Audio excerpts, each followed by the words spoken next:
চশমা পরে দাঁড়িয়ে আছি মাঠের মাঝখানে। আশেপাশে সবাই তাকিয়ে আছে আমার দিকে। সবাই ভাবতেছে আমি হয়তো মূর্তি, এটার জন্য সবাই তাকিয়ে আছে। এমন সময় কয়েকটা মেয়ে আসলো। তাদের মধ্যে থেকে একটা মেয়ে বলতে লাগলো, এই ছেলে, এইভাবে মূর্তির মতো ঘুরোঘুরি করতেছিস কেন? এটা কলেজ, এটা অন্য কিছু না যে এইভাবে মূর্তির মতো ঘুরোঘুরি করবি। আর তোর পেছনে সব ছেলেমেয়েরা ঘুরোঘুরি করবে তোর সাথে ছবি তোলার জন্য। আরে আপু, আমি আবার কি করলাম? আমি তো আমার মতো করে চলাচল করতেছি, আর ওরা আমার পিছনে ঘুরঘুর করতেছে কেন? আমি কি বলেছি নাকি যে আমার পিছনে ঘুরঘুর করার জন্য? ওরা নিজের ইচ্ছা থেকেই তো ঘুরঘুর করতেছে। ও আচ্ছা, তাই নাকি? নিজের ইচ্ছে থেকে ঘুরঘুরি করতেছে? তুই একটু আমার সাথে সাথে আয় তো, তোকে একটা জিনিস দেখাবো। এরপরে তুই বলিস কে তোর পেছনে ঘুরঘুর করতেছে আর তুই কার পেছনে ঘুরঘুর করতেছিস। এই বলে নীলা আকাশের হাত ধরে টানতে টানতে নিয়ে চলে আসলো লেডিস ওয়াশরুমে।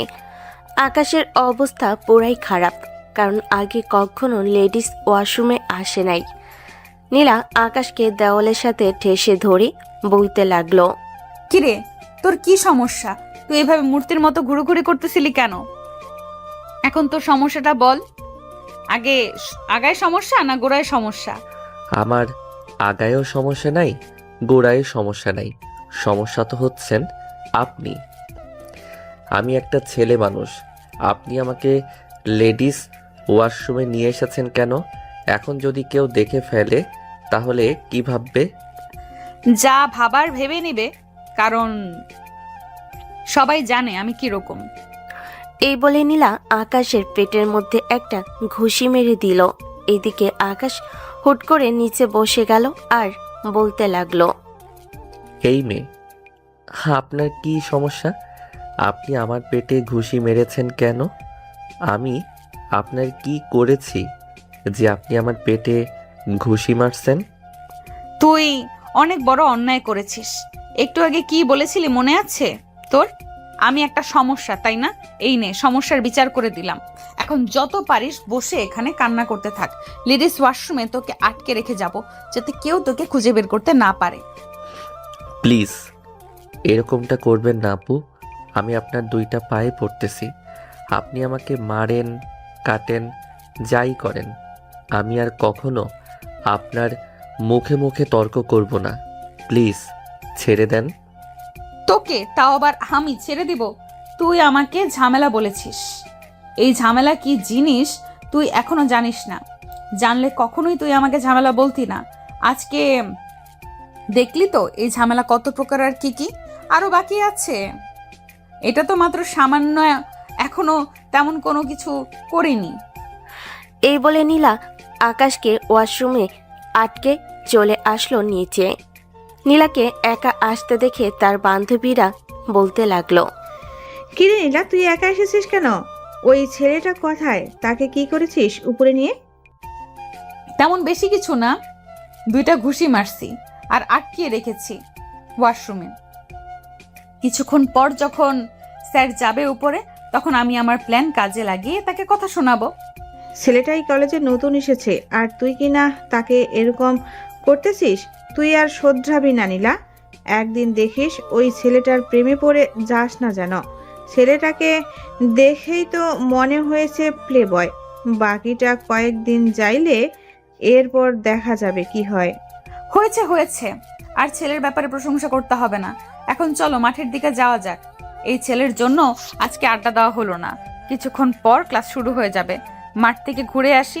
শীতও পড়েছে হালকা, রোদ না পোহালে আবার আমার চলে না।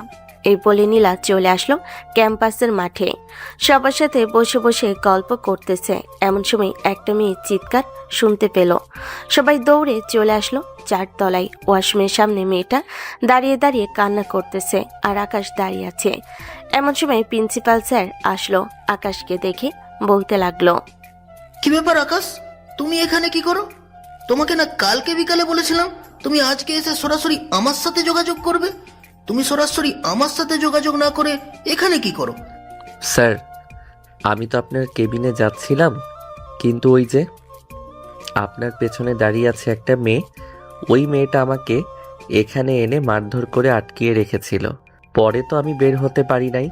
এই মেয়েটা এসে দরজা খুলতেই আমাকে দেখে চিৎকার শুরু করেছে। আমি এই মেয়েটার কোনো কিছুই করি নাই। এই মেয়ে, তোমাকে কি এই ছেলেটা কোনো কিছু করেছে, নাকি তুমি এমনিতেই চিৎকার করছিলে? স্যার, আমি এমনিতেই চিৎকার করেছিলাম। এই ছেলেটা আমার কোনো কিছু করে নাই। আসলে হুট করে যদি এরকম একটা পরিস্থিতি হয় তাহলে কে না ভয় পাবে। আমি ভয় পেয়ে চিৎকার করেছি। ও আচ্ছা, ঠিক আছে। আকাশ, তুমি আমার সাথে আমার কেবিনে আসো। আর নীলা, তুমি কাজটা একদম ঠিক করো নাই। তুমি সর্বশেষ ব্যাচ, আর মাত্র 2 বছর পড়ালেখা করলে এরপরে তুমি এই কলেজ থেকে একেবারের জন্য চলে যাবে। সো এখন থেকে তুমি সাবধানে থাকো। স্যার, আমি এই কলেজের মেয়েদের লিডার। এই ছেলেটা ফাজলামি করছে এবং আমার সাথে খারাপ ব্যবহার করেছে, এটার জন্য তাকে আমি এখানে আটকে রেখেছিলাম। আর একটা মাত্র পেটে ঘুষি দিয়েছি। আর তুই শুনে রাখ, সামনে তোর জন্য অনেক বড় একটা কষ্ট আসিতেছে। তুই প্রিন্সিপাল স্যারের সাথে দেখা সাক্ষাৎ করে এরপরে আমার সাথে এসে দেখা সাক্ষাৎ করিস, তোর ভালোর জন্য বললাম। আপনার সাথে তাও আবার আমি দেখা করব? জিন্দেগিতেও না। চিন্তা কইরো না, আমিও ফাজিলের ডিব্বা। আমিও তোমাকে দেখে নিব। আরও তো 2 বছর আছো। এই 2 বছর এমন প্যারা দিব যে তুমি আমাকে তোমার চোখের সামনে থেকে সরাতে পারবে না, এই বলে দিলাম। এই বলে আকাশ প্রিন্সিপাল স্যারের সাথে চলে আসলো তার কেবিনে।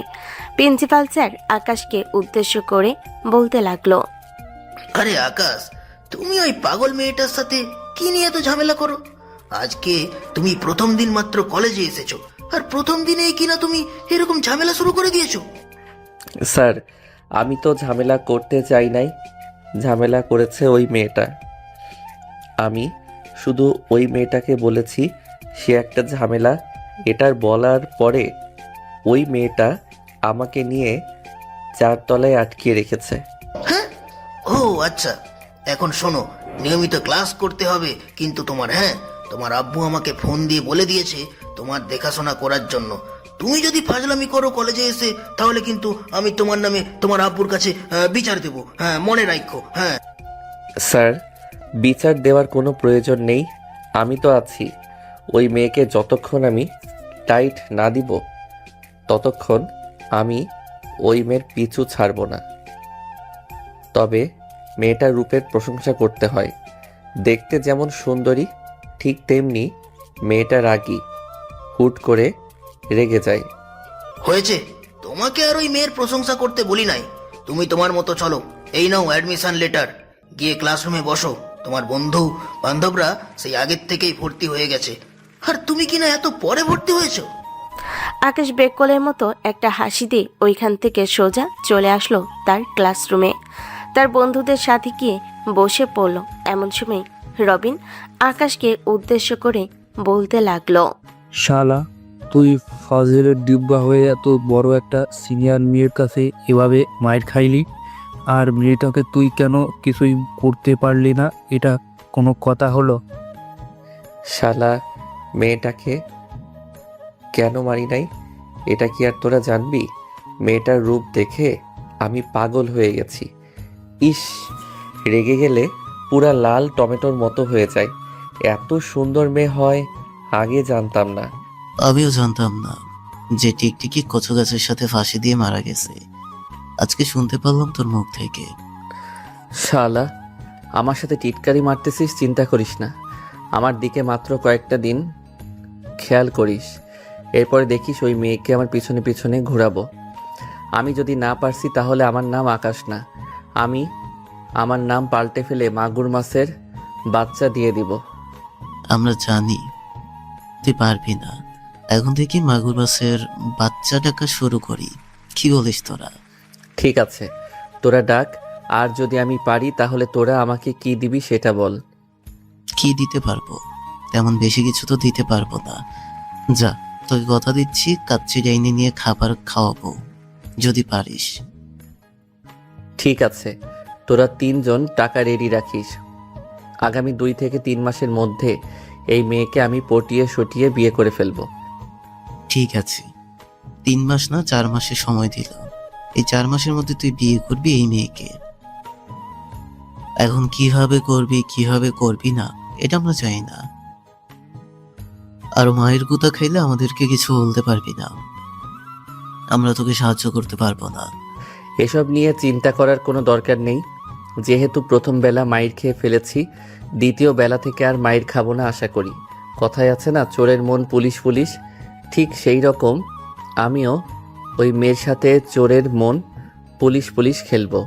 আকাশ তার বন্ধুদের সাথে কথা বলতেছে। বেশ কিছুক্ষণ পর স্যার আসলো। কয়েকটা ক্লাস শেষ করে আকাশ চলে আসলো বাইরে। একা একা ঘোরাঘুরি করতেছে। এমন সময় পিছন থেকে কে যেন আকাশের শার্ট টেনে ধরলো। পিছনে ফিরতেই দেখতে পেল নীলা দাঁড়িয়ে আছে। নীলাকে দেখে আকাশ একটা হাসি দিয়ে বলতে লাগলো, আরে নীলা আপু, আপনি এখানে?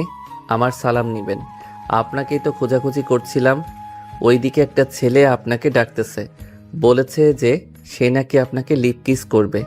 আমি অনেকবার বোঝানোর চেষ্টা করেছিলাম কিন্তু সে বোঝে নাই। বলেছে যে আপনাকে সামনে পাইলে আপনার চুলের মুঠি ধরে সে নাকি লিপ কিস করবে। তোর কথা আমার বিশ্বাস হয় না। যদি এই কথা সত্যি হয়ে থাকে তাহলে চল তুই আমার সাথে ওইদিকে আয়। ঠিক আছে, যাইতে পারি, তবে আমাকেও কিছু দিতে হবে। যদি কিছু না দেন তাহলে আমি আপনার সাথে যাব কেন? তোকে আবার কি দিব? একবার তোকে মাইর দিয়েছি, সেটাতে কি শিক্ষা হয়নি? এখন আবার খাওয়ার জন্য বলতেছিস? আরে না, আমি কি আর সেটা বলেছি? আমি তো শুধু বলতে চাইছি যে ওই ছেলেটা যেটা করার বলেছিল তাকে তো আপনি পাইলে আপনি মারবেন, আর যদি তাকে না পান তাহলে আপনি আমাকে লিপ কিস করবেন। তবে রে তুই দাঁড়া, এখন লিপ কিস করাচ্ছি আমি। এই বলে নীলা যেই আকাশকে ধরতে যাবে এমন সময় আকাশ নীলার ঠোঁটে তার ঠোঁট একত্রিত করে হালকাভাবে একটা কামড় দিয়ে দৌড়ে চলে গেল ওইখান থেকে। এদিকে নীলা রেগে পুরো ফায়ার হয়ে আছে, মনে হচ্ছে এখনই আগুন ধরে যাবে। নীলা ওইখান থেকে সোজা চলে আসলো তার বান্ধবীদের কাছে। এমন সময় পায়েল নীলাকে উদ্দেশ্য করে বলতে লাগলো, কি রে নীলা, ছেলেটাকে তো ধরতে গিয়ে কিন্তু অবশেষে ছেলেটাই কি না তোকে। পায়েল আর কিছু বলতে পারল না। নীলা ঠাস করে চড় মারল পায়েলের গালে। এদিকে পায়েল কি করবে বুঝে উঠতে পারছে না। বেশ কিছুক্ষণ যাওয়ার পর পায়েল তার মনে মনে বলতে লাগলো, থাক, এখন যদি আর কিছু বলতে চাই তাহলে আমার গাল আর এক জায়গায় থাকবে না। এক গাল থাকবে আমেরিকা, আর এক গাল থাকবে আফ্রিকার জঙ্গলে। এইসব কথা পায়েল তার নিজের মনে মনে বলতেছে। এমন সময় নীলা পায়েলকে উদ্দেশ্য করে বলতে লাগলো, ছেলেটা যেটা করেছে ওইটা কি তুই একা দেখেছিস নাকি এখানে সবাই দেখেছে? আমি শুধু একা দেখেছি, আর কেউ দেখে নাই। ওরা সবাই ফোন নিয়ে ব্যস্ত ছিল। আমি তোর দিকে তাকিয়েছিলাম, কিন্তু তুই যে আমাকে চড় মারবি এটা কখনো আশা করি নাই। এমনিতে ছেলেটা আমাকে রাগিয়ে দিয়েছে, আবার তুই কিনা এই সব কথাবার্তা বলতেছিস। এটার জন্য তোকে আমি চড় মারছি। ছেলেটাকে যদি এই কলেজের কোথাও দেখেছি তাহলে আমাকে সাথে সাথে ফোন দিবি। আমি ক্লাসরুমে গেলাম, ভালো লাগতেছে না এখানে। নীলা চলে গেল উপরে। এমন সময় শারমিন পায়েলকে উদ্দেশ্য করে বলতে লাগলো, কি রে পায়েল, তোকে নীলা এভাবে চড় মারছে কেন? আর তুই কি এমন দেখে ফেলেছিস যে নীলা এইভাবে তোকে চড় মারলো? কথাটা আমাদেরকে বলতেও পারলি না। কি হয়েছে সত্যি সত্যি বলতো আমাদেরকে। যদি উপরে না যাইতে চাই তাহলে তোদেরকে অবশ্যই বলবো না। তোদেরকে বললে তোরা আবার নীলার কাছে বলে দিবি, তখন নীলা আমাকে খুন করে ফেলবে। আর শোন, সকালবেলা যে ছেলেটাকে মেরেছে নীলা, ওই ছেলেটাকে যদি দেখিস তাহলে নীলাকে ফোন দিয়ে সাথে সাথে জানাবি। বাকিটা নীলা এসে দেখে নিবে। এই বলে পায়েল ওইখান থেকে চলে আসলো পানি খাওয়ার জন্য ক্যান্টিনে। এসে দেখে আকাশ বসে বসে জুস খাইতেছে। এমন সময় পায়েলকে দেখে আকাশ দাঁত কেলিয়ে হাসতে হাসতে বলতে লাগলো, কি ব্যাপার, আপনার বান্ধবী কোথায়? বাহ, আপনার গাল তো 2 তলা উঁচু হয়ে গেছে। মনে হচ্ছে এই জায়গায় বসবাস করা যাবে এখন থেকে। এই ছেলে, তোর কি লজ্জা শরম নেই? তুই ওইভাবে সিনিয়র মেয়েকে লিপ কিস করছিস, আবার আমি বলতে গিয়ে গালে চড় খেয়েছি। এটা আপনার অপরাধের জন্যই আপনি চর খাইছেন। আপনি বলতে গেলেন কেন? আপনার বান্ধবীরা তো দেখেছে, তারা তো বলে নাই। আপনি বলতে গেলেন এটার জন্যই চর খাইছেন, কিন্তু আপনার বান্ধবী রেগে গেলে তাকে তো পুরো বিশ্ব সুন্দরী মনে হয়। আর তার গাল দুইটা টমেটোর মতো, ঠোঁটে তো কিস করে ফেলেছি, এখন শুধু দুইটা গাল রয়েছে, ওই দুইটাতেও কিস করে ফেলবো। আপনার বান্ধবীকে বলে দিয়েন। এই ছেলে, তুই কিন্তু নীলাকে জানিস না। সে যদি একবার রেগে যায় তাহলে কিন্তু তোকে যেখানে পায় সেখানে খুন করে ফেলবে। সে আমাদের বান্ধবী, আমরা তাকে খুব ভালো করে চিনি কেমন সে। কিন্তু আপনাদের চাইতে আমি বেশি ভালো করে চিনি। তার ওই সুন্দর দুইটা গাল এবং ওই দুইটা কমলা কালারের ঠোঁট আমাকে পুরো পাগল বানিয়ে ফেলেছে। আমি তো তাকে শুধু এমনভাবে আদর করে দিব যে সে টের পাবে না। এই আকাশ, ওই যে নীলা আসতেছে, তুই মামা এখান থেকে চলে যা, নাহলে কিন্তু ওই মেয়েটা আমাদেরকে মারবে। আমাদেরকে যদি মারে তাহলে কিন্তু তোর খবর আছে, আমরা উল্টো তোকে মারধর করব। আকাশ পিছনে গেট দিয়ে চলে আসলো কলেজের গেটের সামনে। অন্যদিকে নীলা ক্যান্টিনে প্রবেশ করে পায়েলকে উদ্দেশ্য করে বলতে লাগলো, কিরে পায়েল, তুই এখানে দাঁড়িয়ে আছিস কেন? আর তোর গাল ফুলে গেছে, যা গিয়ে দোকান থেকে একটা আইসক্রিম এনে গালে লাগা, না হলে আরো ফুলে যাবে। তোর জন্যই তো এরকম হয়েছে। তুই যদি আমাকে চড় না মারতি তাহলে কি এরকম হতো? হ্যাঁ, আমার জন্য এরকম হয়েছে। এখন তুই খুশি? এখন তুই যা, আমি এখানে বসে আছি। আর ওই ছেলেটার দেখা পাইলে অবশ্যই আমাকে ফোন দিবি। আমার যদি কখনো মনে থাকে তাহলে আমি আর কোনো দিন তোকে ফোন দিব না, তাও আবার ওই ছেলের জন্য। ছেলেটা আমাকে যা বলে গেছে, যদি সে সত্যি সত্যি এই কাজ করে তাহলে তো তুই শেষ। তোকে সবাই ভয় পায়, কিন্তু ওই ছেলেটা একদম ভয় পায় না। কি আজব! এইসব কথাবার্তা বলতেছে পায়েল তার মনে মনে। বেশ কিছুক্ষণ চিন্তা ভাবনা শেষ করে চলে আসলো দোকানে একটা আইসক্রিম নিয়ে। গালি লাগাতে লাগাতে চলে আসলো নীলার কাছে। নীলাকে উদ্দেশ্য করে যে কিছু বলতে যাবে, এমন সময় বাহির থেকে আকাশ নীলাকে উদ্দেশ্য করে বলতে লাগলো, হেই বেবি, কেমন আছো তুমি? তোমার গাল দুইটা তো এখনো লাল টমেটোর মতো হয়ে আছে। মনে তো চাইতেছে তোমার ওই দুই গালে একটা চুমু দিয়ে দেই। দিবে একটা চুমু দেওয়ার জন্য? নীলা পিছনে ফিরতেই দেখতে পেল আকাশ দাঁড়িয়ে দাঁড়িয়ে তাকে ইশারা করে কথাগুলো বলতেছে। আকাশ আর বেশি চিন্তা ভাবনা না করে চলে আসলো নীলার সামনে। এইদিকে নীলা তার দুহাত মুঠো করে যেই আকাশকে মারতে যাবে, এমন সময় আকাশ নীলার দুইটা হাত ধরে বলতে লাগলো, বেবি, এইভাবে মারে না। এইভাবে মারলে তো আমি কষ্ট পাবো। আমি কষ্ট পাইলে তো আবার তুমি কষ্ট পাবে। আমি চাই না তুমি কষ্ট পাও। সো সুইট আমার বেবিটা। মা। আকাশ নীলার গালে তার দুইটা আঙ্গুল দিয়ে চুমু দেওয়ার ইশারা করে ওইখান থেকে চলে আসলো বাহিরে। এইদিকে নীলা রেগে টেবিলের উপরে থাকা জগ হাতে নিয়ে ঠাস করে পায়েলের মাথায় বাড়ি মেরে ভেঙে ফেললো। এইদিকে পায়েল জোরে চিৎকার করে বলতে লাগলো, এই কুত্তা, তুই ওর সাথে পারিস না, আমাদের সাথে কেন এরকম অত্যাচার করিস? দুইবার মেরেছিস। আজকে আমাকে তোর সাথে আর কোনো দিনও কথা বলবো না। এই বলে পায়েল চলে আসলো বাহিরে। তার বান্ধবীর কাছ থেকে বিদায় নিয়ে সোজা চলে আসলো বাসায়। কলিং বেল দিতেই পায়েলের আম্মু সে দরজা খুলে দিল। পায়েলের গাল ফোলা দেখে তার আম্মু বলতে লাগলো, কিরে পায়েল, তোর গাল ফুলা কেন? কি হয়েছে? আর বলল না আম্মু, আজকে নীলা আমাকে চড় মারছে, সাথে ক্যান্টিনের জগ দিয়ে আমার মাথায় বাড়ি মেরে জগ ভেঙে ফেলেছে। হঠাৎ সে এরকম কাজ করেছে কেন? আগে তো এরকম কখনো হয় নাই। তোদের বন্ধুত্ব তো অনেক দিনের। হ্যাঁ আম্মু, আমাদের বন্ধুত্ব অনেক দিনের, কিন্তু কলেজে একটা ফাজিল ছেলে এসেছে। ওই ফাজিল ছেলের সাথে রাগ না দেখিয়ে আমাদের উপরে রাগ দেখায়, তাই আমি আজকে চলে এসেছি। আচ্ছা যা, এরকম ছোটখাটো বিষয় নিয়ে ঝগড়া করার দরকার নেই। চর মারেছে, এটা কিছু হবে না। গিয়ে বরফ লাগা, ভালো হয়ে যাবে। আর ড্রয়ারের ভেতরে দেখবি ব্যথার মলম আছে, লাগিয়ে দে, আশা করি ভালো হয়ে যাবে। হ্যাঁ আম্মু, যাচ্ছি। এই বলে পায়েল ওইখান থেকে চলে আসলো তার রুমে। ফ্রেশ হয়ে বাহিরে এসে তোয়ালে দিয়ে তার মুখটা ভালোভাবে মুছতে লাগলো, গালে ব্যথার মলম লাগিয়ে দিল। অন্যদিকে কলেজ ছুটি দিয়ে দিয়েছে। আকাশ তার বন্ধু বান্ধবদের সাথে আসতেছে। এমন সময় পারভেজ আকাশকে উদ্দেশ্য করে বলতে লাগলো, কি রে আকাশ, তোর অবস্থা তো দেখি খুবই উন্নত হচ্ছে।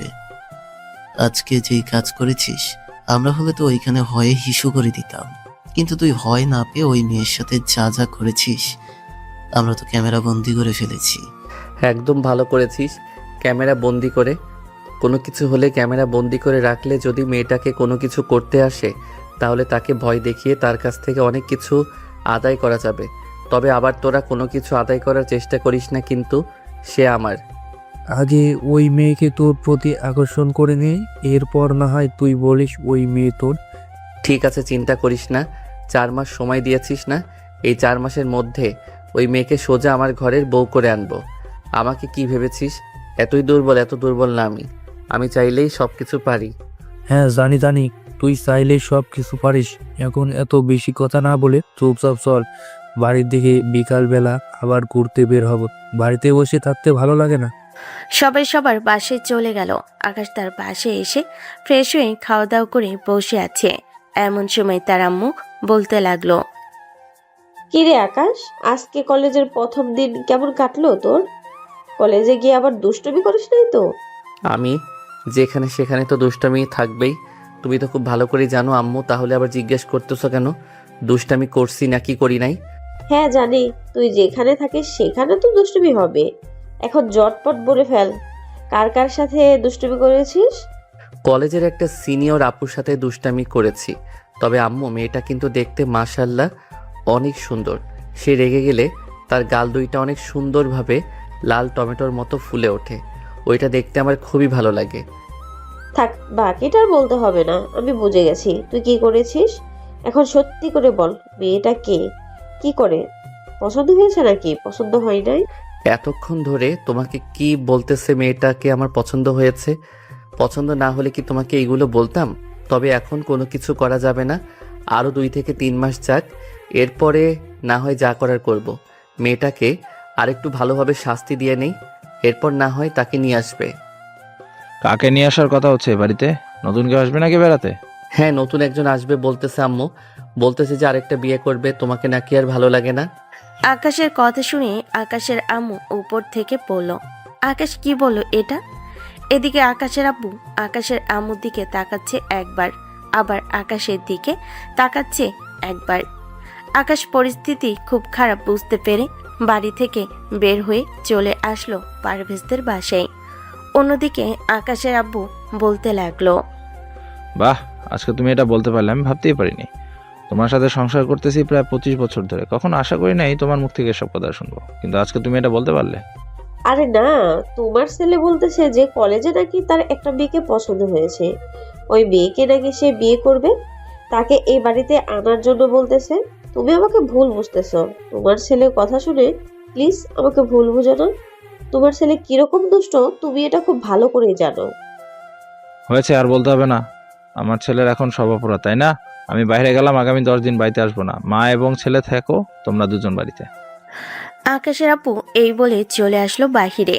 এদিকে আকাশের আম্মু টেবিলের উপর থেকে ফোনটা নিয়ে ফোন দিল আকাশকে। পকেট থেকে ফোনটা বের করে আকাশ দেখতে পেল তার আম্মু কল দিয়েছে। আকাশ খুব ভালো করেই জানে এখন যদি কলটা রিসিভ করে তাহলে তার কি অবস্থা হবে। আকাশ তার ফোনটা সাইলেন্ট করে রেখে দিল।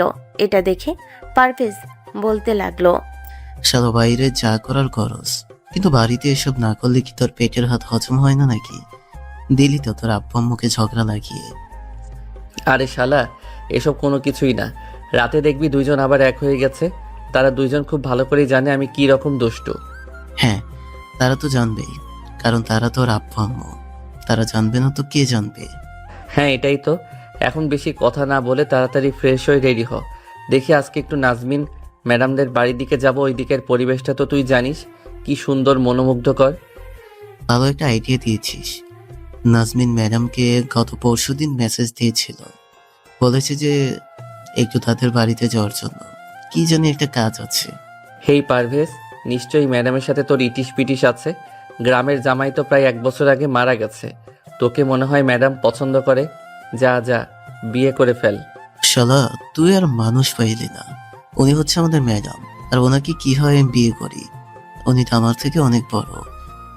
আমি যদি কলেজের একটা সিনিয়র মেয়েকে পছন্দ করে তাকে বিয়ে করতে পারি, তাহলে তুই পারবি না কেন?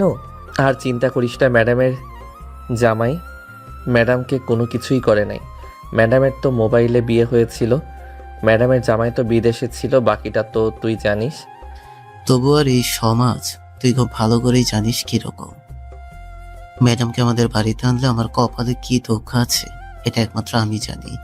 বাড়ি থেকে তো বের করবেই, এই সমাজ থেকেও বের করে দেবে আমাকে। আরে সালা, তুই এত চিন্তা করতেছিস কেন? আমি আছি না? তুই তো আছিস সবাইকে বাস দেওয়ার জন্য, এটা ছাড়া আর কি করতে পারিস? সাথে খাবার যদি ফ্রি হয় এটা তো খাইতে পারিস। এছাড়া তোর কিছুই কাজে আসিস না তুই। দোয়া কর বন্ধু, যাতে এরকম কোনো পরিস্থিতি না হয়। আমার মন যেন কেন বলতেছে তুই ম্যাডামের বাসায় গেলে ম্যাডাম অবশ্যই তোকে কিছু না কিছু বলবে। তবে গিয়ে দেখতে পারিস, অন্য ব্যাপারে হতে পারে। ওই দিকে যেহেতু যাবে, সবাই মিলে না হয় বাড়ির ভিতরে যাব, পরে দেখা যাবে ম্যাডাম কি বলে। এইসব বলতে বলতেই পারভেজ রেডি হয়ে চলে আসলো নিচে। তার আম্মুর কাছ থেকে বিদায় নিয়ে দুজন মিলে চলে আসলো তার বাকি বন্ধুদের কাছে। সবাইকে নিয়ে নাজমিন ম্যাডামের বাড়ির দিকে রওনা দিল। অন্যদিকে নীলা তার রুমে বসে আছে আর চিন্তা করতেছে আকাশের কি করবে। এমন সময় তার আম্মু এসে বলতে লাগলো, কি রে নীলা, তোর কি হয়েছে? কলেজ থেকে আসার পর থেকে দেখলাম তুই চুপচাপ এখানে বসে আছিস। খাবার রেডি করে রেখেছি টেবিলে, খাবার ঠান্ডা হয়ে গেছে, তুই এখনো খাবার খাস নাই? খাবার খাওয়ার মুড নেই এখন আমার। যাও তো এখন এখান থেকে। যখন মুড হবে আমার, তখন আমি তোমাকে বলবো খাবার রেডি করে দেওয়ার জন্য। নীলার আম্মু নীলার পরিস্থিতি বুঝতে পারছে, তাই কোনো কিছু না বলে সোজা চলে আসলো ছাদে। অন্যদিকে আকাশ তার বন্ধু বান্ধবদেরকে নিয়ে চলে আসলো নাজমিন ম্যাডামদের বাসায়। কলিং বেল দিতেই নাজমিন ম্যাডাম এসে দরজা খুলে দিল। সবাইকে দেখে খুশি হয়ে বলতে লাগলো, আরে তোমরা এসেছো, যাক ভালো হয়েছে। ভিতরে আসো সবাই। পারভেজ আসে নাই নাকি তোমাদের সাথে? হ্যাঁ, ম্যাডাম পারভেজ এসেছে, সে একটু দোকানে গেছে। আপনার অন্য কিছু কিনে নিয়ে আসার জন্য। অনেক দিন তো হয়েছে আপনার সাথে দেখা হয় না, তাই দোকানে গেছে। সবাই ভিতরে গিয়ে বসে পড়ল। বেশ কিছুক্ষণ বসে থাকার পর পারভেজ আসলো, হাতে মিষ্টি আর ফলের প্যাকেট। আকাশ কোনো কিছুই বলল না। পারভেজ নাজমিন ম্যাডামের হাতে সবকিছু দিয়ে সবার সাথে বসে রইল। বেশ কিছুক্ষণ পর ম্যাডাম সবার জন্য সবকিছু নিয়ে আসলো। সবাইকে সবকিছু দিয়ে পারভেজকে উদ্দেশ্য করে বলতে লাগলো, পারভেজ, তুমি একটু আমার সাথে আমার রুমে আসো তো, তোমার সাথে জরুরি কথা আছে কলেজের ব্যাপারে। পারভেজ, আকাশ এবং বাকি সবার দিকে তাকালো। সবাই ইশারা করতেই পারভেজ চলে আসলো নাজমিন ম্যাডামের রুমে। ম্যাডাম দরজাটা হালকাভাবে লাগিয়ে দিয়ে বিছানার একপাশে গিয়ে বসলো। পারভেজ নাজমিন ম্যাডামকে উদ্দেশ্য করে বলতে লাগলো, ম্যাডাম যা বলো তাড়াতাড়ি বলেন, ওরা আবার অন্য কিছু ভাববে। পারভেজ, তুমি তো সব কিছুই জানো আমার ব্যাপারে। দেখো, আমি জানি তুমি আমাকে পছন্দ করো, কিন্তু এই সমাজ এবং পরিবারের ব্যাপারে সব কিছু ভেবে চিনতে তুমি আমাকে কিছুই বলতে পারতেছ না। তুমি যদি অনুমতি দাও তাহলে আমি তোমার পরিবারের সাথে কথা বলবো। দেখো, কপালে কি আছে এটা তো আর আমি জানি না, একমাত্র আল্লাহ ছাড়া উনি যা লিখে রেখেছে তাই হবে। যদি তোমার সাথে আমার বাঁধন লিখে রাখে তাহলে হবে, আর না লিখে রাখলে হবে না। ম্যাডাম আপনি তো বুঝতেই পারছেন, আমার থেকে আপনি প্রায় 4 থেকে 5 বছরের সিনিয়র, এর চেয়ে বেশি। এখন আপনি যদি আমার বাসায় গিয়ে বলেন যে এরকম কিছু, ওরা হয়তো সবাই জানে যে আপনার বিয়ে হয়েছে এবং আপনার পর মারা গেছে। এখন আপনি যদি চিন্তা ভাবনা করে দেখেন ওরা মানবে, তাহলে আপনি যেতে পারেন। ওরা যদি মানে তাহলে আমার কোনো আপত্তি নেই আপনাকে বিয়ে করতে। আচ্ছা, এখন তাহলে তুমি বাহিরে যাও, গিয়ে ওদের সাথে খাওয়া দাওয়া করো। আমি দেখি রাতের বেলা তোমাদের বাড়িতে যাব। একা একা আর এই বাড়িতে ভালো লাগে না। দেখি তোমার আব্বু আম্মুকে রাজি করাতে পারি কিনা। পারভেজ চলে আসলো তার বন্ধু বান্ধবের কাছে। খাওয়া দাওয়া করে নাজমিন ম্যাডামের কাছ থেকে বিদায় নিয়ে চলে গেল সবাই। টং দোকানে বসে চা খাইতেছে। এমন সময় আকাশ পারভেজকে উদ্দেশ্য করে বলতে লাগলো, পারভেজ ম্যাডাম কি বলেছে তোদের বাড়িতে যাবে নাকি যাবে না? ম্যাডাম তো বললো রাতের বেলা আমাদের বাড়িতে যাবে। বাড়ির মানুষ কি বলবে আমি এসব চিন্তা ভাবনা করতেছি। আরেকটা কথা, যদি সবাই রাজি হয়ে যায় তাহলে আমি ম্যাডামের সাথে কিভাবে থাকবো? উনি তো আমার থেকে প্রায় অনেক বড়। আরে সালা, ওইটা এমনিতেই মেনে নেওয়া যাবে, তুই কোনো চিন্তা করিস না। আগে দেখ বাড়ির মানুষ কি বলে, পরেরটা পরে ভেবেচিন্তে দেখা যাবে কি হয়। রাত হয়ে এসেছে, আমি তাহলে এখন বাসায় চলে যাই। তোরাও সবাই বাসায় চলে যা। আর কালকে কিন্তু তাড়াতাড়ি করে কলেজে যাব। ওই মেয়েটাকে আবারও রাগাতে হবে। 4টি মাসের ব্যাপার, 4 মাস পর কোনো না কোনোভাবে তাকে আমি নিয়ে আসবো। এই বলে পারভেজ ওইখান থেকে চলে আসলো বাসায়। অন্যদিকে আকাশ বাড়ির সামনে এসে কলিং বেল দিতেই তার আব্বু এসে দরজা খুলল। আকাশকে দেখে বলতে লাগলো, কিরে, তোর আম্মু তোকে কয়টা কল দিয়েছে, একটা কল রিসিভ করিস না কেন? আমরা তো জানি তুই আমাদের সাথে ফাইজলামি করিস, আমরা তো কোনো কিছু মনে করি না। হয়তো একটু রাগারাগি করি, কিন্তু রাতের বেলা তো সব কিছু ঠিক হয়ে যায়। তাই বলে কি তুই তোর ফোন একদম সাইলেন্ট করে রেখে দিবি? একবার কল রিসিভ করবি না? সরি আব্বু, আসলে ফোন সাইলেন্ট করে পকেটে রেখে দিয়েছিলাম আর বের করে নাই। বন্ধু বান্ধবীর সাথে আড্ডা দিয়েছিলাম তো, তাই আর কি খেয়াল করি নাই যে ফোন বেজেছে। চলো ভিতরে যাই, খুব ক্ষুধা লাগছে, খাবার খাবো। এই বলে আকাশ ওইখান থেকে সোজা চলে আসলো তার রুমে। ফ্রেশ হয়ে নিচে এসে খাবার টেবিলে বসে আছে। আকাশের আম্মু আকাশের আব্বুকে খাবার বেড়ে দিয়েছে এবং সে নিজেই খাবার নিতেছে, কিন্তু আকাশকে দিতেছে না। এটা দেখে আকাশ বলতে লাগলো, কি ব্যাপার আম্মু, তুমি নিজে খাবার নিয়ে এসো, আব্বুকে খাবার দিয়েছো কিন্তু আমাকে দাও নাই কেন? আমি কি করেছি? আকাশের আম্মু কোনো কথা বলতেছে না, চুপচাপ খাবার খাইতেছে। এদিকে আকাশ বেশ ভালোই বুঝতে পারছে তার আম্মু অভিমান করে বসে আছে। আকাশ নিজের হাতে খাবার নিয়ে খেতে লাগলো। খাওয়া দাওয়া শেষ করে ওইখান থেকে চলে আসলো তার রুমে। অন্যদিকে রাত 9টা। পারভেজ এবং তার পরিবার খাবার টেবিলে বসে খাবার খাইতেছে। এমন সময় কলিং বেল বেজে উঠল। পারভেজের বড় বোন গিয়ে দরজা খুলতেই দেখতে পেল নাজমিন ম্যাডাম দাঁড়িয়ে আছেন। নাজমিন ম্যাডামকে দেখে ভিতরে নিয়ে আসলো। পারভেজ মাথা নিচু করে চুপচাপ খাবার খাচ্ছে। সবাই খাবার খাওয়া শেষ করে সোফায় এসে বসে আছে। পারভেজ যেই উপরে চলে যেতে যাবে, এমন সময় তার আম্মু বলতে লাগলো, কিরে পারভেজ, উপরে চলে যাইতেছিস কেন? তোর ম্যাডাম এসেছে, তোর ম্যাডামের সাথে কথা বল। আম্মু, উনি আমার সাথে কথা বলতে আসে নাই, উনি তোমাদের সাথে কথা বলতে এসেছে। তোমরা কথা বলো, আমি রুমে গেলাম। এই বলে পারভেজ চলে আসলো তার রুমে। বিছানায় শুয়ে শুয়ে আকাশকে মেসেজ দিয়ে জানিয়ে দিল।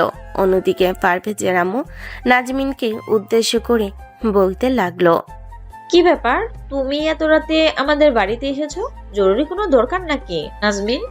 নাজমিন ম্যাডাম হাতের আঙ্গুল ফোটাচ্ছে বারবার। কিভাবে বলবে, কি করবে এসব চিন্তা ভাবনা করতেছে। এমন সময় হুট করে নাজমিন ম্যাডাম বলে উঠল, দেখেন, আমি এখানে এসেছি অন্য একটা কারণে। আপনারা আমার বিষয়ে সব কিছুই জানেন। আমার ডিভোর্স হয়ে গেছে, আমি এখন খুবই একা। আমার বাবা মা তো আরও আগেই মারা গেছে।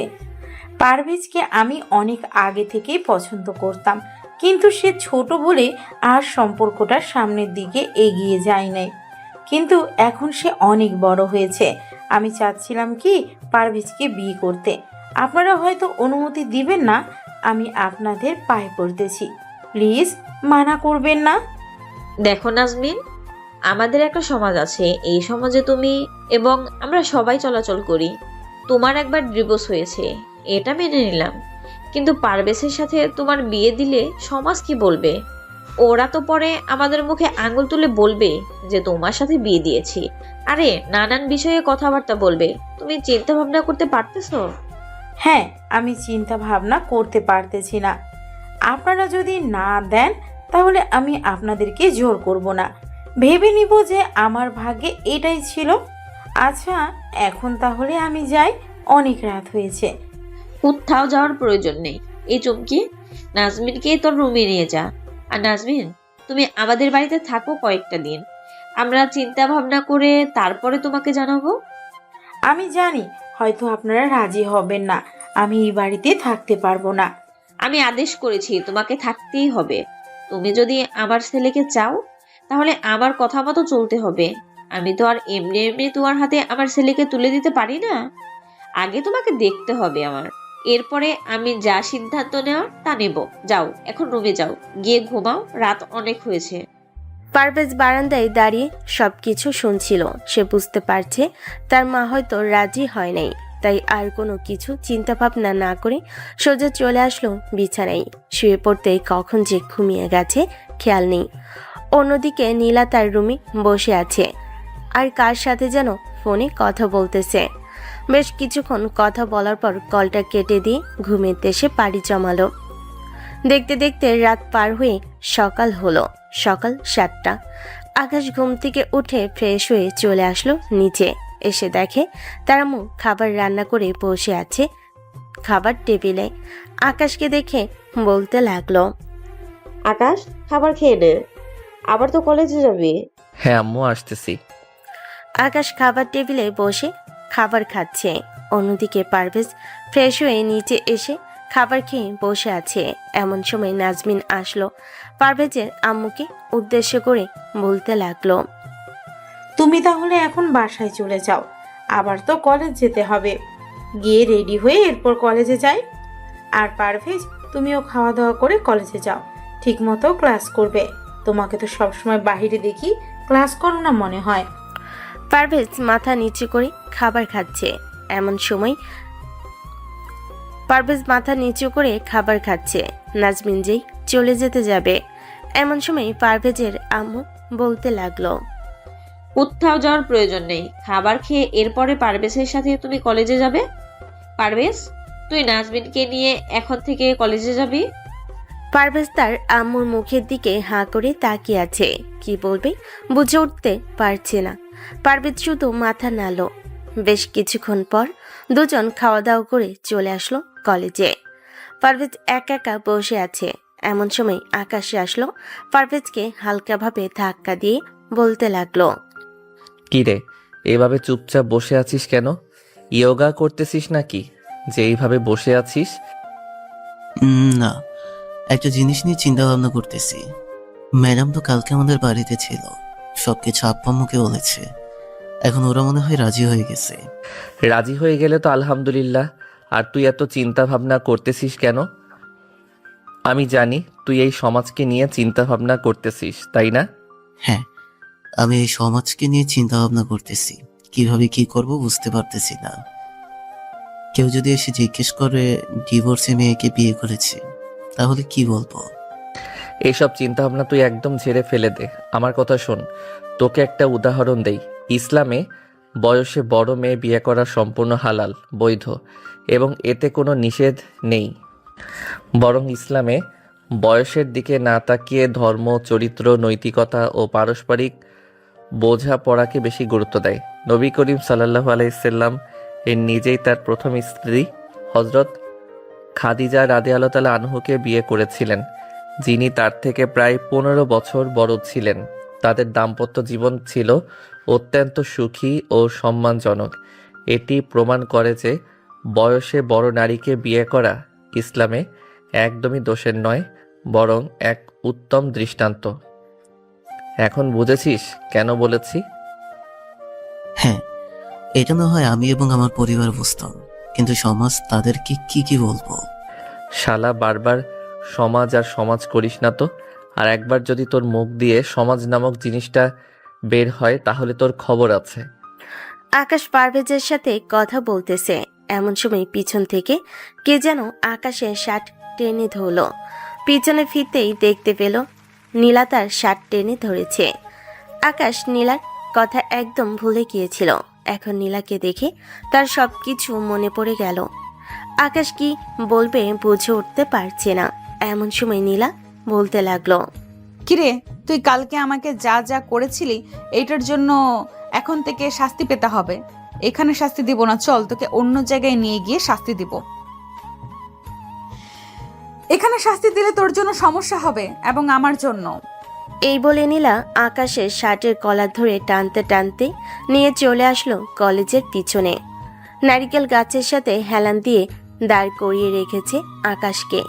নীলা আকাশকে উদ্দেশ্য করে বলতে লাগলো, কালকে তুই আমার ঠোঁটে কিস করেছিস এবং আমার গালেও তুই ধরেছিস। এইটার জন্য তোকে এখন কি শাস্তি দিব বল? বেশি কিছু না, কালকে যা যা করেছিলাম আজকেও সেম তাই করে দাও, তাহলে এটাই আমার শাস্তি হয়ে যাবে। উড়ে এসে জুড়ে বসেছিস তাই না? মেরে চামড়া তুলে নিব। তুই জুনিয়র, এইটার জন্য তোকে শেষবারের মতো মাফ করে দিলাম। আর একবার যদি আমার সাথে এরকম ব্যবহার করেছিস তাহলে কিন্তু তোর খবর আছে। যা এখান থেকে। ইস কুত্তা, তোকে আর একবার পাই এরপরে দেখবি তোর কি অবস্থা করি। তুই ছোট বলে তোকে ছেড়ে দিয়েছিলাম, কিন্তু তুই তো দেখি একটা আস্ত হারামির বাচ্চা। যেভাবে ইচ্ছা সেইভাবেই তুই চলাফেরা করছিস। এটা হতে দিব না। তোকে আর একবার সামনে পাই। এবার তো কোনো কিছুই করি নাই, পরের বার তুই দেখ। আবার ওয়াশরুমে বন্দি করে রেখে ন্যাংটো করে রেখে দিব, যাতে তুই আর মেয়েদের সামনে আসতে না পারিস। একদম রাতের বেলা ছাড়া, যাতে তুই এই কলেজ থেকে বের হতে না পারিস। কিরে, তুই কখন আসলি এখানে? তোকে তো দেখলাম না। আমি তো এইমাত্র আসলাম, তোকে পুরো কলেজ খুঁজে ফেলেছি। পরে এই দিকে আসতেছি, তখন দেখি তুই এখানে দাঁড়িয়ে আছিস। এখানে একা একা কি করিস তুই? কিছু না, এমনিতে এসেছিলাম। চল যাই তাহলে ওইদিকে। আর বাকি সবাই এসেছে নাকি? না, বাকি সবাই আসা নাই, তবে কিছুক্ষণের মধ্যে চলে আসবে।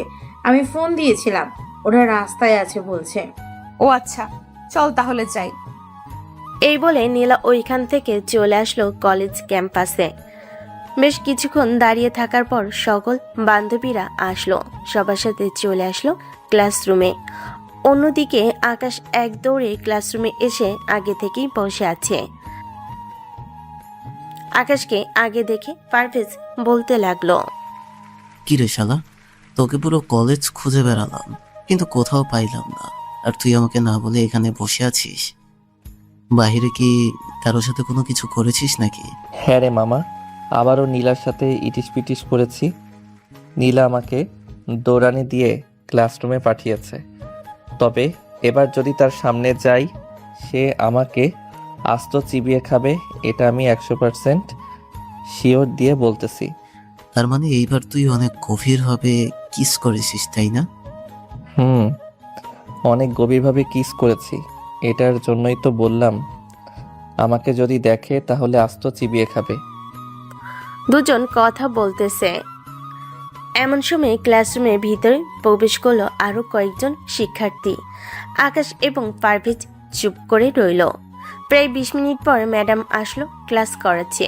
দীর্ঘ 35 মিনিট ক্লাস করানোর পর ম্যাডাম চলে গেল। ইমন পারভেজকে এবং আকাশকে উদ্দেশ্য করে বলতে লাগলো, পারভেজ, আকাশ, চল বাইরে চলে যাই। ক্লাস করতে আর ভালো লাগতেছে না। এমনিতেই অনন্যা আসে নাই, তাকে না দেখলে আমার ভালো লাগে না। কি নাম বললি তুই?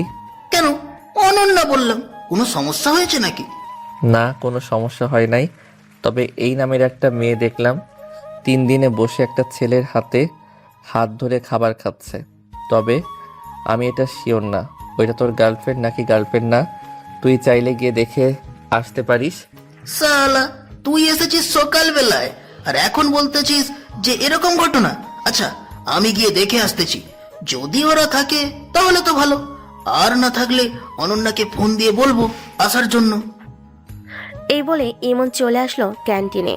বেশ কিছুক্ষণ বসে থাকার পর ইমন এসে দেখে তার গার্লফ্রেন্ড একটা ছেলের সাথে বসে কথা বলতেছে। এটা দেখে ইমন চলে আসলো তার গার্লফ্রেন্ডের সামনে আর বলতে লাগলো, কি ব্যাপার অনন্যা, এই ছেলেটাকে? আর তুমি এই ছেলের সাথে কি করো এখানে বসে? এই ছেলেটা হচ্ছে আমার কাজিন, তোমার সাথে পরিচয় করিয়ে দেওয়ার জন্য নিয়ে এসেছিলাম। তোমাকে ফোন দিলাম কতগুলো, একটা ফোনও রিসিভ করো নেই। তুমি কও আমাকে কল দিয়েছো, আমার ফোনে তো একটা কলও আসে নাই। এই দেখো, আর আমি তোমাকে কম করে হলেও 100+ কল দিয়েছি। তুমি মিথ্যা কথা বলো কেন অনন্যা? সরি ইমন, আর তোমার সাথে আমার জরুরি কথা আছে। তুমি একটু আমার সাথে কলেজের পিছনে আসতে পারবে? হ্যাঁ চলো। এই বলে ইমন অনন্যার সাথে চলে আসলো কলেজের পিছনে। অনন্যা ইমনকে জড়িয়ে ধরে বলতে লাগলো, ইমন, তুমি প্লিজ তোমার আব্বু আম্মুকে নিয়ে আমাদের বাড়িতে যাও। ওরা আমার কাজিন জহিরুলের সাথে বিয়ে দেওয়ার চেষ্টা করছে। আমি জহিরুলকে তোমার সামনে নিয়ে এসেছি। জহিরুল তোমাকে দেখেছে। তুমি প্লিজ তোমার আব্বু আম্মুকে নিয়ে যাও। আমি জহিরুলকে সব কিছু খুলে বলেছি। সে বলেছে যে আমি যা বলবো সে তাই করবে। এখন আমি কিভাবে যাব, আর পরিবারকে জানাবো কিভাবে? আমি তো কোনো চাকরি করি না। এখন যদি বাসায় বিয়ের কথা বলে তাহলে ওরা কি বলবে? তুমি তোমার নিজের কথা চিন্তা করতেছো। তুমি যে আমাকে হারিয়ে ফেলবে এই কথা একবারও চিন্তা করলে না। ঠিক আছে, তোমাকে কোনো কিছুই করতে হবে না। আমি জহিরুলকে বিয়ে করার জন্য হ্যাঁ বলে দিতেছি। এই বলে অনন্যা ওইখান থেকে চলে আসলো জহিরুলের কাছে। জহিরুলকে যেই কিছু বলতে যাবে এমন সময় আকাশ এসে অনন্যাকে উদ্দেশ্য করে বলতে লাগলো, কি ব্যাপার অরণ্যা, কি হয়েছে? আর এই ছেলেকে, এই ছেলেটাকে তো আগে কখনো তোমার সাথে দেখি নাই। এটা আমার কাজিন, তবে খুব শীঘ্রই আমাদের বিয়ে হচ্ছে। আর আপনি আপনার বন্ধুকে বলে দিন ভালো একটা চাকরি পেয়ে অন্য কাউকে বিয়ে করে নেওয়ার জন্য। এই জহিরুল, চল। কোথায় যাবে? চুপচাপ এখানে বসো। কি হয়েছে আমাকে সব কিছু খুলে বলো, এরপরে আমি দেখতেছি। আকাশ ভাইয়া, আপনি ইমনের বন্ধু? আমার পরিবার থেকে বিয়ে ঠিক করে ফেলেছে। আমি ইমনকে অনেক দিন ধরে বলেছি, কিন্তু সে আমার কোনো কথারই পাত্তা দিচ্ছে না। সে বলছে আমি নাকি মিথ্যা কথা বলছি। এই যে আমার কাজিন ওর সাথে বিয়ে ঠিক করার চেষ্টা করতেছে। আমি বলেছি যে ওর সাথে কথাবার্তা বলে সে যদি তোমাদেরকে অনুমতি দেয় তাহলে তোমরা বিয়ের কার্যক্রম শুরু করবে। সে অনুমতি না দিলে তাহলে তোমরা কিছু করবে না। আমার কাজিন সে সব কিছুই শুনেছে। এখন সে আমার কথার অপেক্ষা করছে। আমি কি বলবো এটা সে শুনবে। এটা শোনার পর সে তার সিদ্ধান্ত বাড়িতে জানাবে। ইমন কোথায়? তাকে ডাক দাও তো, আর বলো আমি ডাকতেছি। অনন্যা চলে আসলো কলেজের পিছনে। এসে দেখে ইমন এখনো দাঁড়িয়ে আছে। অন্যদিকে নীলা ক্যান্টিনে এসে দেখে আকাশ দাঁড়িয়ে আছে। পিছন থেকে আকাশের শার্টের কলার ধরে টান দিয়ে কিছুটা দূরে নিয়ে বলতে লাগলো, এখন কোথায় পালাবি?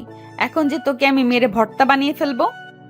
আকাশ এমনিতে রেগে আছে, আবার নীলা এরকম করাতে নীলার দিকে ঘুরে ঠাস করে নীলা আর দুই গালে চর মেরে দিল। নীলা তার দু হাত দিয়ে দুগাল চেপে ধরে দাঁড়িয়ে আছে। আকাশের চোখ অনেকটা লাল হয়ে গেছে। এটা দেখে নীলা কিছুটা ভয় পেয়ে ওইখান থেকে চলে গেল। ইমন আকাশের সামনে আসতেই আকাশ ঠাস করে ইমনের গালে চর মেরে বলতে লাগলো, কি পাইছিস তুই? মেয়েটা তোর জন্য আর কত অপেক্ষা করবে? সেই এসএসসি দেওয়ার পর থেকে মেয়েটার বাড়িতে বিয়ের কথা বলতেছে। সে তোকে এতবার বলার পরেও তুই তার কথাটা পাত্তা দিচ্ছিস না। অন্য কারোর সাথে লাইন আছে নাকি? লাইন থাকলে অনন্যাকে বলে দে, সে তার কাজিনকে বিয়ে করে নিবে। আর যদি বলতে না পারিস তাহলে নির্লজ্জের মতো মাথা নিচু করে তোর মায়ের কাছে গিয়ে বলবি যে তুই বিয়ে করবি, তাও আবার এখন 1 ঘন্টার মধ্যে। তুই তোর মা বাবাকে রাজি করিয়ে আমাকে ফোন দিবি। এরপরে আমি যাব তোদের বাড়িতে, বাকিটা পরে আমি সামনে নিব। ইমন গালে হাত দিয়ে এখনো সেই একই জায়গায় দাঁড়িয়ে আছে। 4-5 মিনিট হয়ে গেছে, এখনো ইমন যাইতেছে না। এটা দেখে অনন্যা বলতে লাগলো, আকাশ ভাইয়া, ইমনকে আর কিছু বলার দরকার নেই। এই জহিরুল, চল বাড়িতে গিয়ে আমরা আমাদের সিদ্ধান্ত জানিয়ে দিই। আমি তোকে বিয়ে করতে রাজি আছি, চল এখন। এই বলে অনন্যা চলে গেল। এইদিকে আকাশ ইমনকে উদ্দেশ্য করে বলতে লাগলো, নিজের কথা চিন্তা করেছিস, কিন্তু মেয়েটার কথা চিন্তা করিস নাই। তোকে খুব পস্তাতে হবে। চিন্তা করিস না। মেয়েটা যদি তোর কাজিনকে বিয়ে করে তাহলে তুইও আমাদের বন্ধুত্ব থেকে অনেক দূরে চলে যাবি। এই তোরা এখানে দাঁড়িয়ে আছিস কেন? চল ক্লাসরুমে। এই বলে সবাই চলে গেল ক্লাসরুমে। অন্যদিকে ইমন বাড়িতে এসে তার আব্বু আম্মুকে উদ্দেশ্য করে বলতে লাগলো, আব্বু আম্মু, আমি বিয়ে করব। তোমরা এখনই আমার সাথে যাবে। আমি যে মেয়েকে পছন্দ করি ওই মেয়ের পরিবারের সাথে কথা বলবে এবং আমাদের বিয়ে ঠিক করবে। তারা রাজি না হলেও তোমাদেরকে রাজি করাতেই হবে। আমি আর কিছু বলতে চাই না তোমাদেরকে। তাকে যদি আমি না পাই তাহলে আমি আত্মহত্যা করব। এই বলে ইমন সোফায় বসে পড়ল। বেশ কিছুক্ষণ পর ইমনের আম্মু আব্বু রেডি হয়ে ইমনকে নিয়ে চলে আসলো অনন্যাদের বাসায়। অনন্যা জানতো যে ইমন আসবে। অন্যদিকে নীলা চুপচাপ গাছের নিচে বসে আছে। এমন সময় পায়েল এসে বলতে লাগলো, কিরে নীলা, এভাবে গালে হাত দিয়ে বসে আছিস কেন? মন খারাপ নাকি? কেউ থেকে বকা দিয়েছে? কেউ বকা দিলে যে মন খারাপ করতে হয় এটা কি কোনো জায়গায় লেখা আছে? আর তুই এখন আমার সামনে থেকে চলে যা, না হলে কিন্তু আমি অনেক রেগে যাব। পায়েল পরিস্থিতি বুঝে ওইখান থেকে চলে গেল। দেখতে দেখতে বিকেল হয়ে আসলো। কলেজ ছুটি দিয়ে দিতে আকাশ চলে আসলো বাসায়। অন্যদিকে নীলা রাস্তার এক সাইডে দিয়ে হেঁটে হেঁটে যাইতেছে। এমন আর মনে মনে বলতেছে, এই ছেলে আমাকে চর মেরেছে, এই ছেলের চরের বিচার তো করতেই হবে। কিভাবে বিচার করব? এভাবে তো কোনো কিছুই করা যাবে না। এভাবে যতই চাই তাকে হাতের কাছে পাবো না, আর পাইলেও তেমন কিছু করতে পারবো না। কিভাবে করব একটা আইডিয়া তো বের করতেই হবে। এইসব চিন্তা ভাবনা করতে করতে রাস্তার এক সাইড দিয়ে নীলা বাড়ির দিকে যাইতেছে। বাড়ি কিছুটা সামনে আসতে নীলা মনে মনে বলতে লাগলো, একমাত্র বিয়ে ছাড়া আর কোনো উপায় নেই আমি দেখতেছি। কিন্তু আমি যদি এই ছেলেকে বিয়ে করি তাহলে তো ও আমার প্রেস্টিজ পাঞ্চার করে দেবে, পাঞ্চার হয়ে যাবে। প্রেস্টিজ পাঞ্চার হলে হবে, তবু এই ছেলেকেই বিয়ে করতে হবে আমার। কিভাবে করব তাও তো চিন্তা ভাবনা করতে হবে। বাড়িতে বললে তো আর তারা মানবে না, কারণ সে অনেক ছোট। এখন যা করার তাড়াতাড়ি করতে হবে, না হলে আবার অন্য মেয়ে যদি চলে আসে তাহলে তো সমস্যা। ওই মেয়ের জন্য তো কোনো কিছুই করতে পারবো না। এইসব ভাবতে ভাবতেই বাড়ির ভিতরে প্রবেশ করলো নীলা। বেশ কিছুক্ষণ বসে থাকার পর নীলার আম্মু আসলো। নীলাকে উদ্দেশ্য করে তার আম্মু বলতে লাগলো, কি রে নীলা, কি হয়েছে তোর? মন এত খারাপ কেন? কেউ কিছু বলেছে নাকি? না আম্মু, এমন কোনো কিছু বলে নাই। আমি চিন্তা ভাবনা করেছি যে বিয়ে করব, তবে আমার থেকে জুনিয়র ছেলেকে বিয়ে করব। না, এটা কখনোই হবে না। তোর সাথে জুনিয়র ছেলেকে বিয়ে দিলে কিভাবে হবে? এটা আমি পারবো না। না, এটা তোমরা না পারলেও পারতে হবে। আমি যে সিদ্ধান্ত নিয়েছি এটাই শেষ সমাধান। আমি 1 মাসের সময় দিলাম, 1 মাস পর ওই ছেলের বাড়িতে যাইবা। তোমরা বাড়িতে গিয়ে এরপরে আমাদের বিয়ের কথাবার্তা বলবা। ঠিক আছে, তোর এতই যখন ইচ্ছে হয়েছে ওই ছেলেকেই বিয়ে করার, তাহলে ওই ছেলের সাথে তোর বিয়ে দেব। এখন তুই ফ্রেশ হয়ে আয়, খাবার খাবি। নীলা চলে গেল তার রুমে। অন্যদিকে আকাশ তার রুমে বসে আছে। এমন সময় তার ফোনটা বেজে উঠল। তাকিয়ে দেখে পারভেজ কল দিয়েছে। কলটা রিসিভ করতেই ওপাশ থেকে পারভেজ বলতে লাগলো, এই আকাশ, তুই যে দুপুরবেলা নীলা আপুর গালে চর মারছিস, কিন্তু নীলা আপু তো কি কোনো কিছুই করলো না পরে? আরে শালা, ওর কি সাইট আছে নাকি আমার পাশে যে সে আমাকে কিছু করতে আসবে? কিছু করতে আসলে একটা ঘুষি মেরে আবার নাক ফাটিয়ে বসিয়ে রাখবো। পরে দেখবি আর আমার সামনে আসবে না ভয়। 2টা চর মারছি, এতে হয়তো তার শিক্ষা হয়ে গেছে। মামা, ওই মেয়েকে আমরা খুব ভালো করে চিনি। ওই মেয়ে যতক্ষণ না তোকে কিছু করতে পারতেছে ততক্ষণ ওই মেয়ে শান্তি পাবে না। তুই দেখে নিস, সে কোনো কিছু একটা করবে। যখন করবে তখন দেখা যাবে। এখন এত চিন্তা ভাবনা করিস না তো। ইমনের তো বিয়ে ঠিক হয়ে গেছে। শালা দেখেছিস, আমি যদি কিছু না বলতাম তাহলে এই শালা তার মত পাল্টে ফেলতো। হ্যাঁ, তুই একদম ঠিক কাজ করেছিস। তার গালে চর মেরে না হয়তো সে কখনোই তার আব্বা আম্মুকে গিয়ে বলতো না। এখন তুই বিয়ে করে ফেললে পরে আমি বিয়ে করে ফেলবো। ঠিক আছে, আমার বিয়ে খাওয়ার জন্য রেডি থাক। 4 মাস পর আমি বিয়ে করব, এর আগে বিয়ে করব না। এসব কথাবার্তা বলতেছে আকাশ। এমন সময় দেখতে পেল স্ক্রিনের উপরে ইমনের নাম্বার। ইমন কল দিয়েছে। কলটা কেটে দিয়ে 3 জন গ্রুপ কলে এসে কথা বলতে লাগলো। তোর চড় খাওয়া ছাড়া আর কি হতে পারতো আমার বিয়ে? তুই এক কাজ কর, পারভেজ এবং বাকি সবাইকে একটা করে চড় মেরে দে, দেখবি কয়েকদিনের ভেতরে তাদেরও বিয়ে হয়ে যাবে। হ্যাঁ, ওই শালা, আমরা কি কোনো অপরাধ করেছি নাকি যে আকাশের হাতে চর খেতে যাব?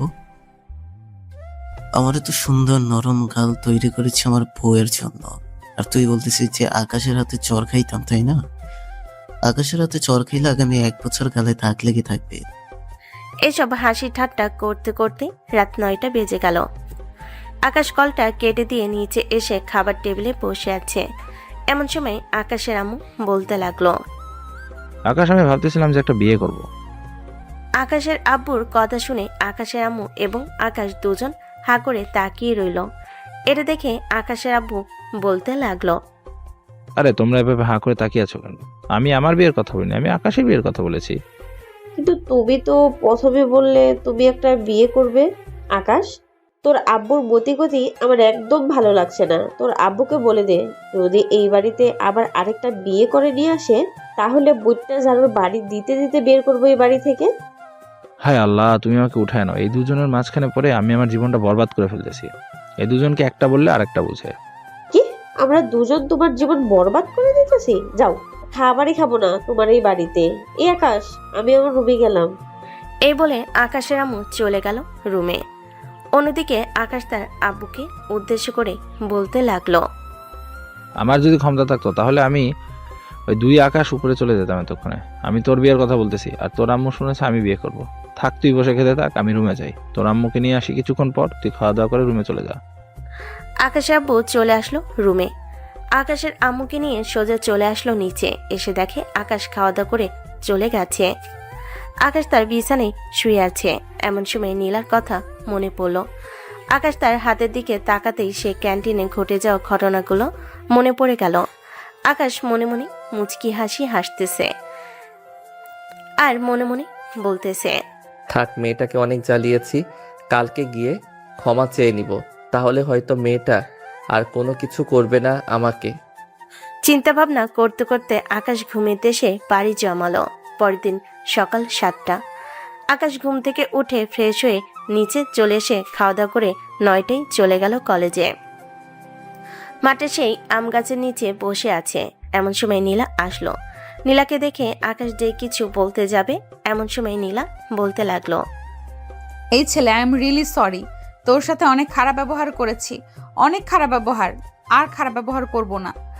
আমি তো চাই আমার সাথে খারাপ ব্যবহার করেন, আবার আরেকটা কিস করে দেই। এখন তো কেউ নেই, তাহলে আবার আপনি আমার সাথে খারাপ ব্যবহার করা শুরু করবেন। দেখ, এখন কিন্তু মন মেজাজ একদমই ভালো আছে। তুই আবার খারাপ করে দিলে কিন্তু অনেক খারাপ হবে তোর, এই বলে দিলাম। ইস, সিনিয়র আপু তো রেগে পুরা লাল হয়ে গেছে। আমি তো এটাই চাই। মা, এই বলে আকাশ নীলার গালে চট করে একটা চুমু দিয়ে আবারও তার জায়গায় গিয়ে বসে পড়ল। নীলা যেই আকাশকে গলা টিপে ধরতে যাবে, এমন সময় প্রিন্সিপাল স্যার এসে নীলাকে উদ্দেশ্য করে বলতে লাগলো। কি ব্যাপার নীলা, তুমি এখানে কি করো? আর আকাশ, আজকে তুই এত তাড়াতাড়ি চলে এসেছিস? আমি একটু তাড়াতাড়ি এসেছি বন্ধু বান্ধবের সাথে আড্ডা দিব বলে।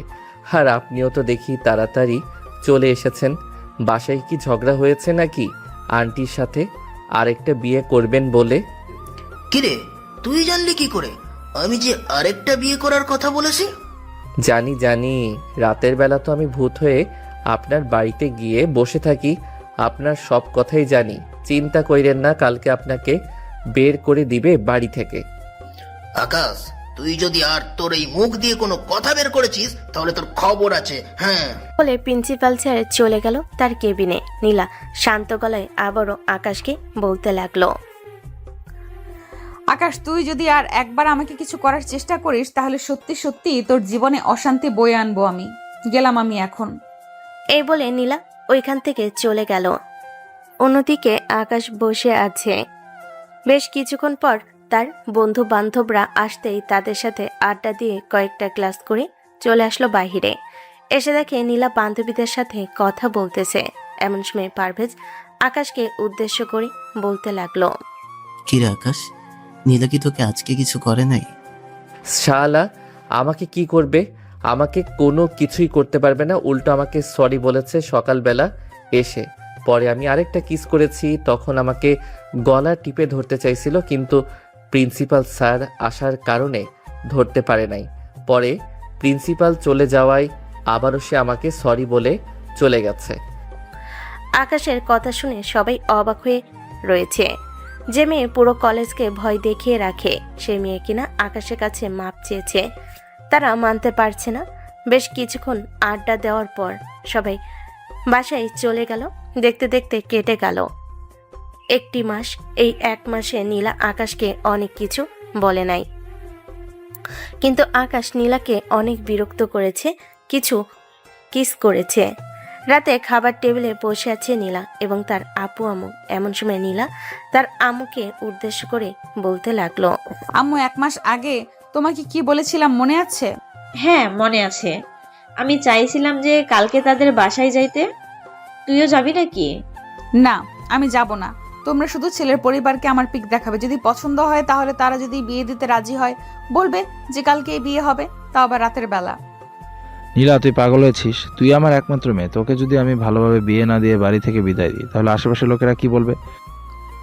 আমি আমার বিয়ে যেভাবে চাই সেভাবেই চলবো, করব। এখানে তোমরা কোনো কিছু বলতে পারবে না।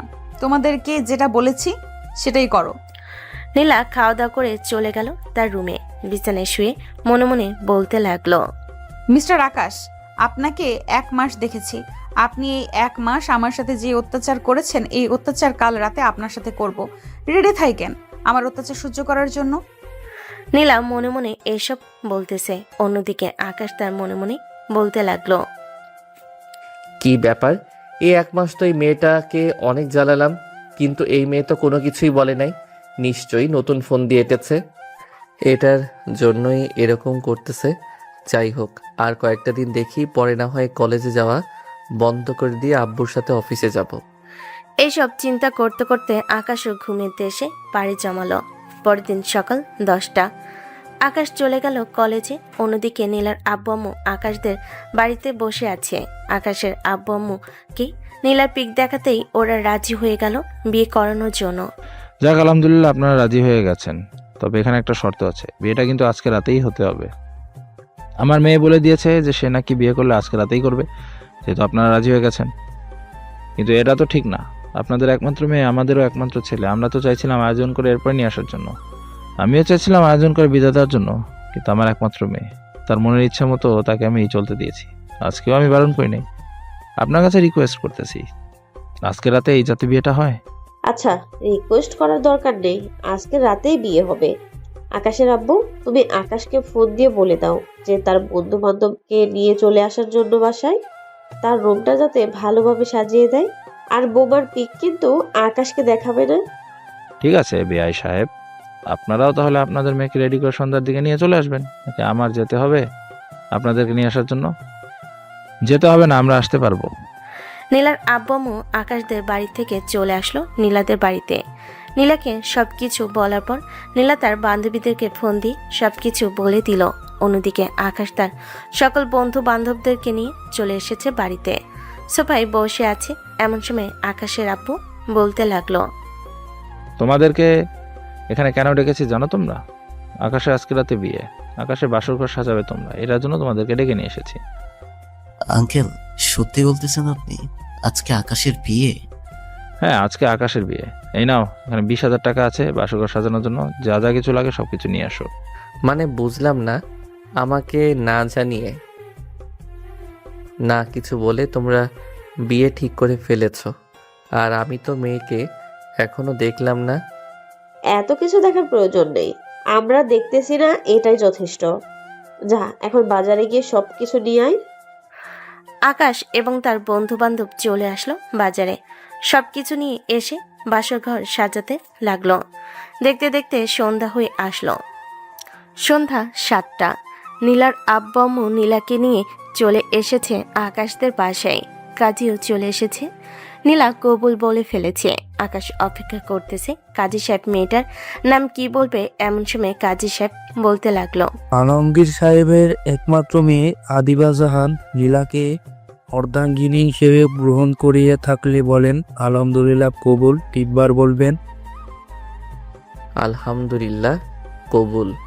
আলহামদুলিল্লাহ। আপনাদের বিয়ে সম্পন্ন হয়েছে, এখন মোনাজাত ধরেন। সবাই মোনাজাত ধরলো। কাজী সাহেব খাওয়া দাওয়া করে টাকা নিয়ে চলে গেল। দেখতে দেখতে রাত 10টা বেজে গেল। আকাশ এখনো নীলার মুখ দেখতে পারে নাই।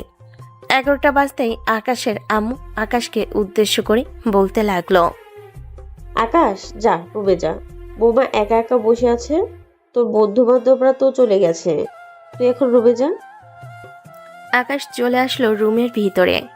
দরজাটা খুলে ভিতরে গিয়ে ভালোভাবে লাগিয়ে দিয়ে খাটের কাছে আসতে নীলা খাট থেকে নেমে পা ধরে সালাম করলো আকাশকে। আকাশ নীলাকে উঠিয়ে তার হাতে দেনমোহরের পাওনা টাকা দিয়ে বিছানায় উঠে গেল। নীলা ইয়া বড় একটা ঘোমটা দিয়ে বসে আছে। দুজন চুপচাপ। কেটে গেল আধা ঘন্টা। এমন সময় নীলা বলে উঠল, কি ব্যাপার, আমার মুখ দেখবেন না নাকি? নীলার গলার স্বর শুনে আকাশ নড়ে চড়ে বসলো। ঘুমটা ওঠাতেই দেখতে পেল নীলা তার হাতের ছুরি নিয়ে বসে আছে। এটা দেখে আকাশ ভয় পেয়ে কিছুটা দূরে চলে এলো। এমন সময় নীলা আকাশের পা ধরে টান মেরে তার কাছে নিয়ে আসলো। আকাশের গলা টিপে ধরে বলতে লাগলো, 1 মাস আমাকে জ্বালিয়েছিস অনেক। আজকে রাতে তোকে আমি এই ছুরিটা দিয়ে টুকরো টুকরো করে কেটে নদীর জলে ভাসিয়ে দেব। আমাকে টুকরো টুকরো করে কেটে বসিয়ে দিলে তো আপনি বিধবা হয়ে যাবেন, আর পুলিশ জানতে পারলে তো আপনাকে দূরে নিয়ে যাবে। ধরে নিয়ে গেলে যাবে, তারপরেও আমি আজকে তোকে এমন মার মারবো তুই যাতে উঠে দাঁড়াতে না পারিস। এই বলে নীলা তার ঘুমটা ফেলে দিয়ে আকাশকে উড়াধুরা মারতে লাগলো। দীর্ঘ 2 ঘন্টা মারার পর আকাশকে লাথি মেরে বিছানা থেকে নিচে ফেলে দিল আর বলতে লাগলো, 2 ঘন্টা মারলাম, এখন যদি তোর শরীরে শক্তি থাকে তাহলে তুই তোর হক আদায় করার জন্য বাসর করতে পারিস, বাধা দেব না। আহ উফ আহ ইস, পুরো শরীর মাইরা তক্তা বানায়া এখন বলতেছে আমার হক আদায় করার জন্য। হ্যাঁ, হে আল্লাহ, দোয়া করি আমাকে শক্তি দাও যাতে আমি এই মেয়েকে আজকে রাতে আদর করতে করতে মেরে ফেলতে পারি। মারতে পারলে মেরে ফেল, আমি বাধা দেব না। আকাশ কোনো রকম নিচ থেকে উঠে নীলার ঠোঁটের সাথে ঠোঁট একত্রিত করে দিল। বেশ কিছুক্ষণ এইভাবে যাওয়ার পর আকাশ নীলাকে ছেড়ে দিয়ে বলতে লাগলো, এখন শরীরে পাওয়ার এসেছে, দেখি কিভাবে আমার হাত থেকে রক্ষা পাও। আকাশ নীলার উপরে উঠে তার পুরো শরীরে কিস করতে লাগলো। নীলা 2 ঘন্টা মারার প্রতিশোধ নিবে আকাশ এখন।